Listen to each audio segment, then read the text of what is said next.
Hi everyone, welcome or welcome back to my channel. My name is Maria, and today I want to talk to you about the biggest mistake you may be making in presenting your child's work on their shelf. If you're not completely new into your exploration of what Montessori at home may look like, you may have heard or read about presenting your child's work undone. Meaning that, for example, with a peg puzzle, you would present all the pieces in a little basket next to the actual frame where the pieces go. And the premise behind this being that the child will see that there is something wrong here, come over and be interested in actually putting all the different pieces back into their correct spots. Now the mistake comes from thinking that this is the hard and fast rule in how you have to present all of your activities to your infant or your toddler, instead of actually paying attention to what your child is interested in, what each individual material is and what each material works, and how your child interacts with that material. If you think about it, isn't your toddler much more attracted to your laundry as soon as you have finished folding everything and making beautiful piles ready to be put away, as opposed to when it's just a giant mess that needs to be folded?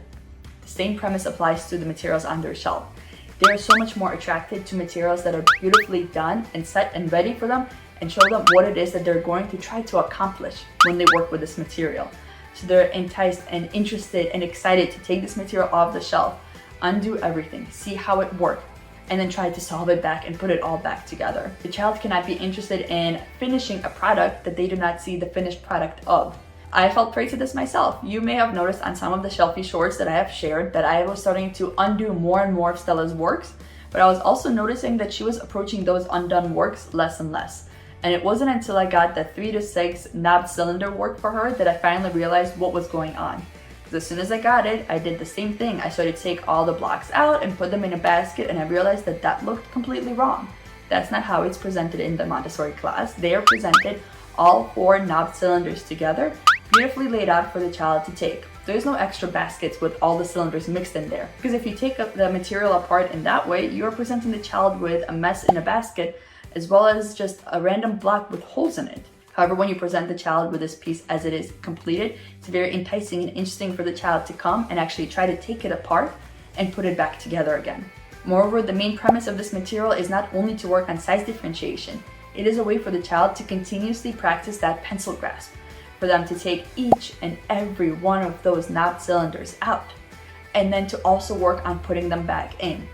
Half of the presentation of this material is to take all of the knobbed cylinders out, place them onto the rug, and then work on placing them all back in. If we're presenting the material undone, we're doing half of the work for the child and taking away that chance for them to explore half of that work. I can't emphasize enough how important it is that the material actually be pleasant and beautiful to look at. The human eye is naturally drawn to things that are clean, orderly, and beautiful.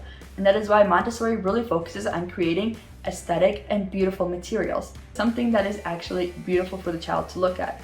And how much more beautiful is it when your shelf looks like this, instead of when there's a bunch of baskets making a giant mess and it looks like this. As a very interesting example, we have this beautiful set from Haba of these blocks that are not regular blocks. They can make different patterns and they're much more difficult to build with, but they present for a lot of open-ended play. It takes quite a bit of work to actually make everything fit into this little tray and make it beautiful, but that's what makes it very enticing.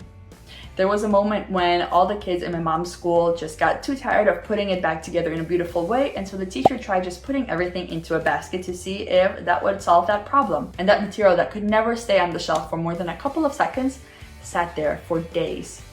Nobody wanted to touch it now that it was just a basket of blocks and a random tray. So my mom came back, she created another beautiful design the way that it is intended to be on this little tray, and within seconds it was again flying off the shelf, and the kids were again very interested in working with that material. And so I started to look deeper and trying to understand, where did this come from? This advice originated from The Montessori Toddler by Simone Davis, which is a wonderful book if you're just starting out your Montessori journey or you're looking for additional ways to implement Montessori into your home. Definitely recommend giving it a good read. This advice ended up spreading like wildfire all over social media and becoming the hard and fast way that social media Montessori presents how to present works on the shelf. And when I started looking more into where this might be coming from, is it an age thing? Is it the 0 to 3 versus what I know in 3 to 6 class? That didn't seem to be it either, because all the classrooms that I toured for the 0 to 3 age for Stella, they never actually had their works undone either.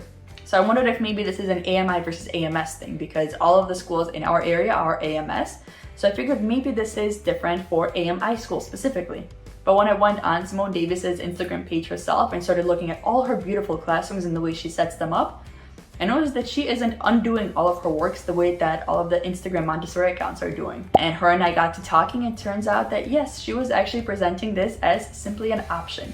She even ended up making a follow-up post on her Instagram account about all the different options of what she does and does not undo. I'll actually go ahead and link you to her post here as well so that you can take a look at all the options that she does present. But puzzles specifically is one that always gets pointed out as one that you should leave undone, and she says that she does leave completed for the child. Now, some of the works that Simone Davis was trying to get at in saying that this is what should be left undone are things like sorting, where you do present everything mixed up and the child comes over and has to sort the different items, be they big versus small or red versus white.